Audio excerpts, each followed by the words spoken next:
Welcome to DelftStack. In this video, I will show you how to fix audio stuttering on Windows 11. If your sound cuts out, crackles, or lags, the first thing to try is the built-in audio troubleshooter. Click on the Start menu and open Settings. Go to System, then scroll down and click on Troubleshoot. Then go to Other Troubleshooters. Find Audio and click on the Run button next to it.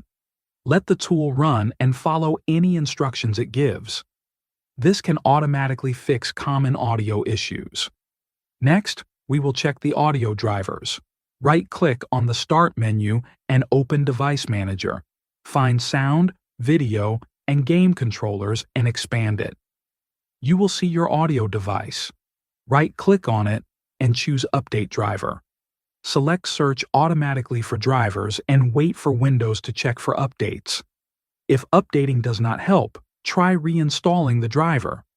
Right-click the same audio device again and choose Uninstall Device. Confirm the action. After that, restart your computer. Windows will reinstall the audio driver automatically during startup, which often fixes stuttering problems. Now, let us change the audio format. Go back to Settings, then System, and open Sound. Click on your output device, like speakers or headphones. Scroll down and open Advanced Settings. Under the default format, choose a different option, such as 16-bit, 48,000 Hz. Click Test and see if the sound is clear. You can try a few formats to find the one that works best. After completing these steps, your audio should play smoothly if it is not a hardware issue. Thanks for watching.